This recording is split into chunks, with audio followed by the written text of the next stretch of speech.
शायद आप मेरी बात का तुरंत विश्वास ना करें, लेकिन अंग्रेजों के आने के पहले महाबलीपुरम के समुद्र किनारे केवल रेत के टीले हुआ करते थे और आज यहाँ पर खड़ा है शानदार 1300 साल पुराना मंदिर। तो चलिए जानते हैं इस जगह की कहानी और घुमाते हैं आपको महाबलीपुरम।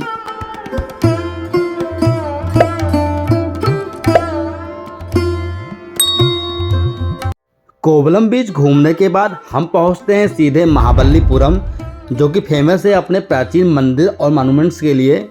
यहाँ पहुंचकर हम लोग सबसे पहले पहुंच जाते हैं दुनिया में मशहूर रॉक कर्विंग में से एक अर्जुन पेनेंस देखने के लिए। कहते हैं ये वही जगह है जहाँ पर महाभारत के सर्वश्रेष्ठ धनुर्धर अर्जुन ने भगवान शिव की तपस्या की थी।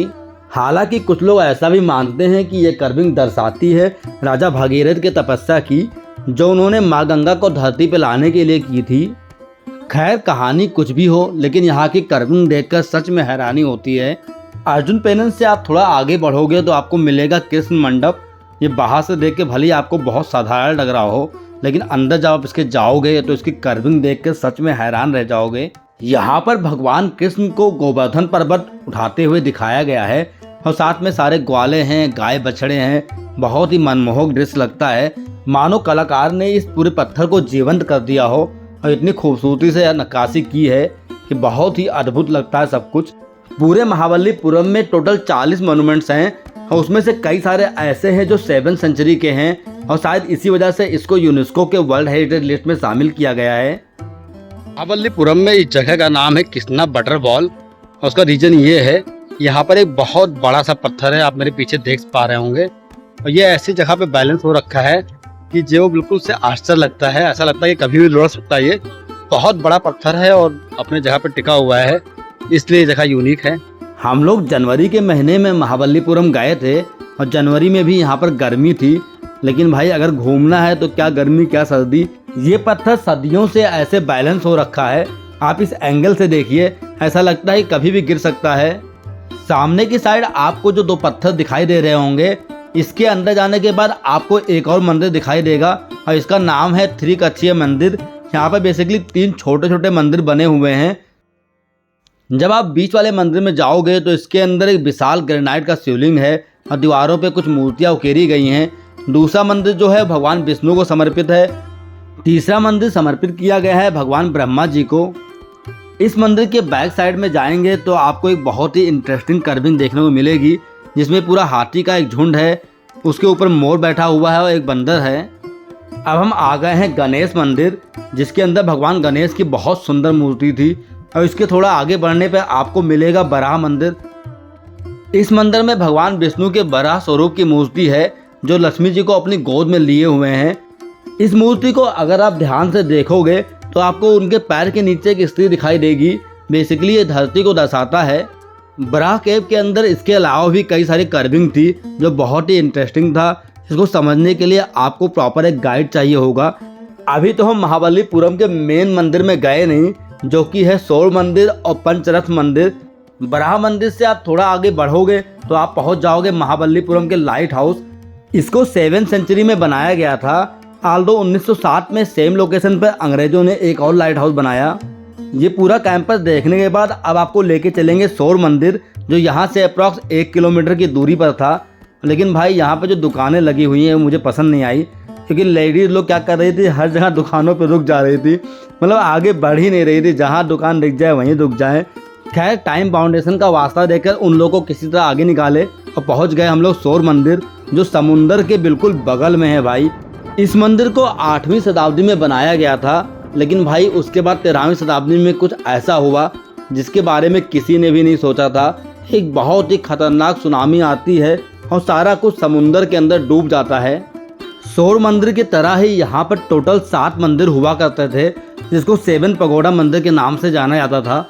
लेकिन भाई सुनामी में 7 मंदिर पानी के अंदर डूब गए, बचा केवल सौर मंदिर, वो भी ढक गया था पूरा रेत के टीलों से।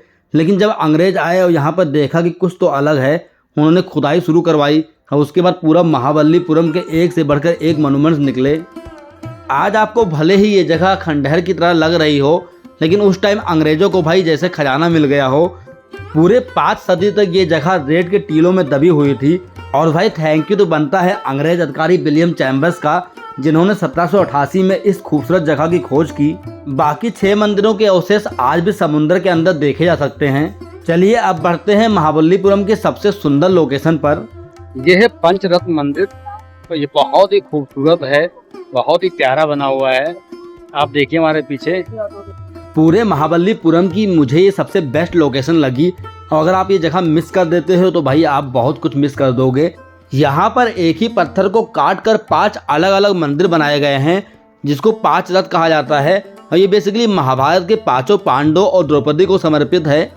हालांकि इन मंदिरों को पूजा के पर्पज से नहीं बनाया गया था, लेकिन भाई ये दर्शाता है उस टाइम की कलाकारी को, कितने तरीके से, कितनी खूबसूरती से 5 अलग अलग डिजाइन में सेमी पत्थर को तराश कर बनाई गई है। यहाँ घूमते हुए आपको कुछ ऐसा फील आएगा जैसे आप हजारों साल पुराने इतिहास के बीचों बीच चल रहे हो। हम लोग यहाँ पर संडे के दिन गए थे और भाई उस दिन भीड़ कुछ ज़्यादा ही थी। तो अगर आप कुछ ऐसी जगह जाते हो जो बहुत ही ज़्यादा सुंदर है तो आप वीकेंड में जाना अवॉइड करो, जिससे आप उस जगह को और अच्छे से एंजॉय कर सको। यहाँ पर केवल रथनुमा संरचना ही नहीं बनाई गई है, बल्कि कई सारे जानवरों की मूर्तियाँ भी बनाई गई हैं। जैसे सामने नंदी महाराज बैठे हुए हैं, और थोड़ा सा अगर आप आगे बढ़ोगे तो यहाँ पर देखिए हाथी की एक मूर्ति दिखेगी जो बेजोड़ है, एक भी जोड़ आपको इसमें दिखाई नहीं देगी। सारा कुछ एक ही पत्थर से तराशा गया है। यहाँ पर घूमने के लिए इतना कुछ है, बहुत ही शानदार बीच है। तो भाई अगर आपको अच्छे से पूरा चीज़ एंजॉय करना है तो कम से कम एक दिन का समय लेके ज़रूर आना। हमारे पास महाबलीपुरम घूमने के लिए हाफ डे ही था, तो हाफ डे में हमने इन 3 मेन जगह को एक्सप्लोर किया। इसके अलावा भी आप बहुत सारा कुछ देख सकते हो, जैसे कि महिषासुरमर्दिनी केव, लाइट हाउस, म्यूजियम। महाबलीपुरम में आप बहुत सारे स्टैचू भी खरीद सकते हो। यहाँ पे कई सारी स्टैचू की शॉप भी है, और इतनी गजब की मूर्तियाँ बनाते हैं ये लोग, क्या बताऊँ। पंचरत्न मंदिर के जस्ट बगल में आपको बहुत सारे स्टैचू की शॉप देखने को मिलेगी, और भाई एक से बढ़कर एक नक्काशी वाली मूर्तियाँ इन लोगों ने बना रखी है। भगवान बुद्ध की तो अलग अलग मुद्राओं में बहुत सारी मूर्तियाँ थी, आप देख सकते होंगे सामने वीडियो में। भाई बहुत सुंदर लगा मुझे सब कुछ देखकर। अगर हम इतना दूर दिल्ली से यहाँ ना गए होते तो कुछ मूर्तियाँ ज़रूर खरीदते। और भाई ये कहना गलत नहीं होगा कि मूर्ति बनाने की कला इन लोगों के खून में है। महाबलीपुरम घूमने के बाद हम लोग निकल पड़ते हैं कांचीपुरम के लिए। वीडियो पसंद आया हो तो लाइक और कमेंट जरूर करिएगा, और चैनल को सब्सक्राइब करना तो मत भूलिएगा। मिलते हैं नेक्स्ट वीडियो में, तब तक के लिए बाय बाय दोस्तों।